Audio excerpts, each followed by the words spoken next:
ASAP COVID testing, standing for Asymptomatic Spread Assessment Program, a community challenge to really help identify asymptomatic spread around our communities. Now that we've been able to expand our testing capacity, we have it available for anybody who wants a test, can get a test. We really want to encourage folks, even if you don't have any symptoms at all, to go get that test, find out. There's just a lot of asymptomatic spread that has been identified, not just here in New Hampshire, but across the country.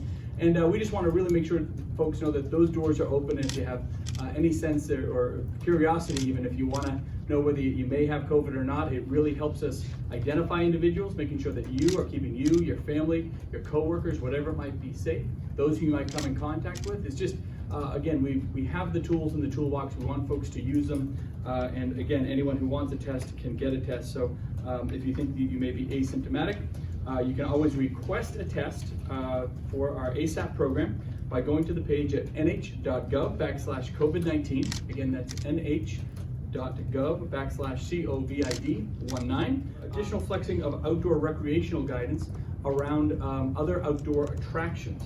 Some of these are more, I guess you could call them tourism type attractions.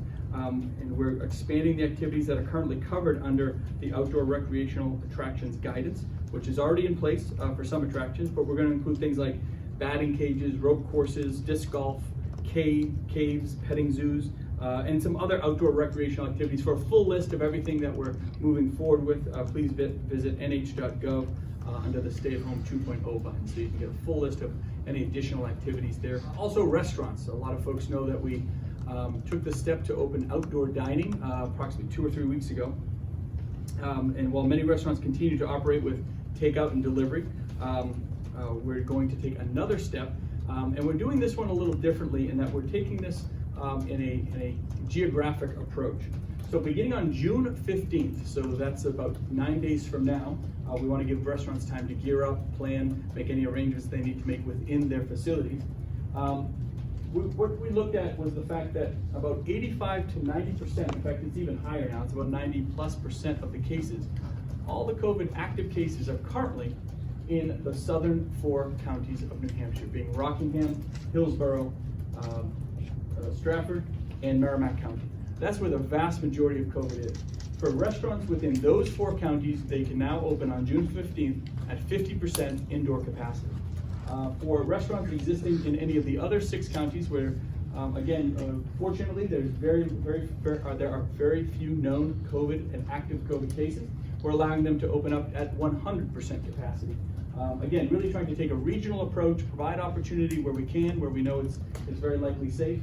One of the ideas here also is that when you're opening up a restaurant, one of the fears, if I may, is that folks in the higher impacted areas, specifically out of Massachusetts, would come over to the border to use our restaurants as an indoor capacity because they simply don't have that option yet.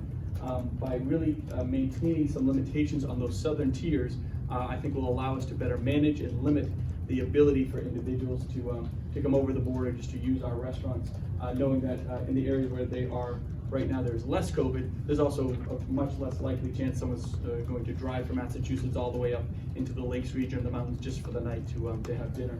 So we try to take this from a data standpoint, from a practical implementation standpoint.